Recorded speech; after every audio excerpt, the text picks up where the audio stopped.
और अब आज की सबसे बड़ी खबर आपको बता दें, पश्चिम एशिया में जारी संकट और वैश्विक अनिश्चितता के माहौल के बीच पीएम मोदी ने आज देशवासियों से अपील करते हुए कहा कि पेट्रोल और डीजल बचाने का वक्त है। पीएम मोदी ने कहा कि कोरोना के समय में वर्क फ्रॉम होम किया, ऑनलाइन मीटिंग्स की, वीडियो कॉन्फ्रेंसेस हुए, ऐसी अनेक व्यवस्थाएं विकसित की और हमें आदत भी हो गई थी। आज समय की मांग है कि ऐसा ही उन व्यवस्थाओं को हम फिर से शुरू करें।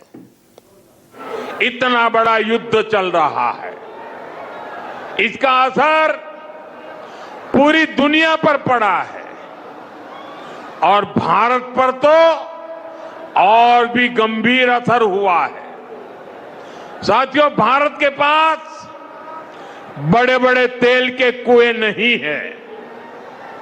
हमें अपनी जरूरत का पेट्रोल, डीजल, गैस, ये सब बहुत बड़ी मात्रा में दुनिया के दूसरे देशों से, बाहर से मंगाना पड़ता है। युद्ध की वजह से पूरी दुनिया में पेट्रोल, डीजल, गैस और फर्टिलाइजर के दाम बहुत अधिक बढ़ चुके हैं, आसमान को भी पार कर गए हैं।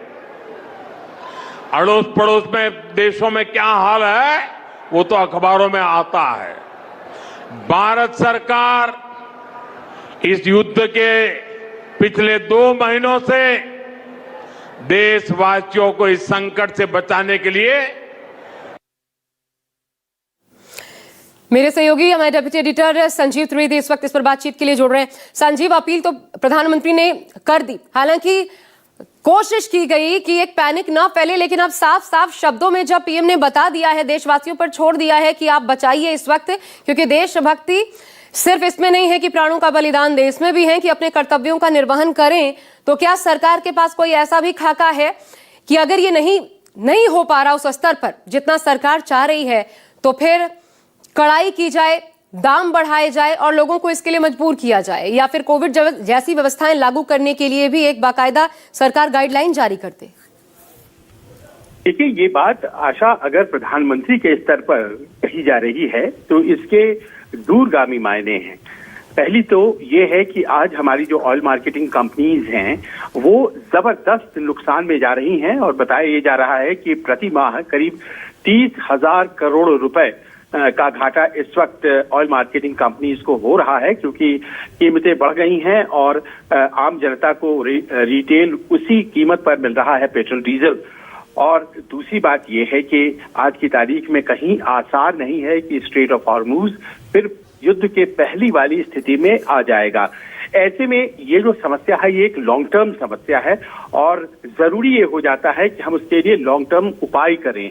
और प्रधानमंत्री कहाँ बोल रहे थे, इस बात को भी हमें समझना पड़ेगा। हैदराबाद और बेंगलोर और चेन्नई, ये वो तमाम शहर हैं जहां पर लोग बाग खासतौर पर आप जानती हैं काम करते हैं आईटी सेक्टर में, जहां वीडियो कॉन्फ्रेंसिंग से वर्क फ्रॉम होम बहुत ज्यादा चलन में होता है। इसे बढ़ाने की जरूरत है और कहीं ना कहीं इस बात का भी अंदेशा है कि अगर मान लीजिए चीजें माकूल नहीं रह जाती हैं तो कहीं ना कहीं जनता को तैयार किया जा रहा है कि आने वाले दिनों में बढ़ोतरी भी हो सकती है। आशा जी, और ये क्लैरिटी लेकिन संजीव जरूरी थी, क्योंकि एक पशुपेश था, लोगों के बीच एक संभावना भी तलाशी जा रही थी, क्योंकि अनिश्चित खबरें सामने आ रही है अमेरिका ईरान के बीच, और ऐसे में ये क्लैरिटी जरूरी थी। इसको इम्प्लीमेंट करने की दिशा में क्या सरकार अब तेजी से कदम बढ़ा सकती है? खबर थी पेट्रोल डीजल के दाम बढ़ाए जा सकते हैं, क्या उस पर एक्ट करने वाली है सरकार? और इसलिए ये पहले ही प्रधानमंत्री का एक क्लैरिफिकेशन सामने आ गया।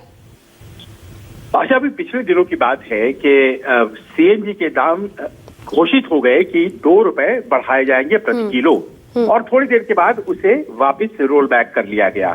कमर्शियल जितने भी ईंधन हैं हमारे, उन सब की कीमतें बढ़ गई हैं, आप जानती हैं। तो ऐसे में हालात ये हैं कि अगर हम कीमतें बढ़ाते हैं आज की तारीख में, सरकार अगर ऐसा करती है तो फिर विपक्ष के ताने सहने पड़ेंगे, क्योंकि आप जानती हैं वो लगातार यही कह रहे थे कि चुनाव है इसीलिए अभी दाम नहीं बढ़ रहे हैं।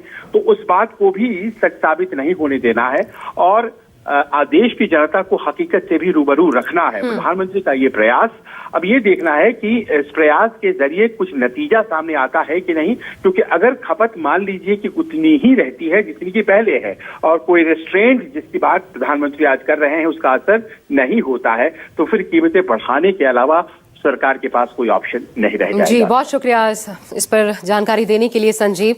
तो सरकार विकल्प तलाश रही है, लेकिन अगर स्थितियां नहीं सुधरती हैं तो फिर एक्शन भी देखने को मिलेगा, ये क्लियर कर दिया गया है इस संदेश के जरिए।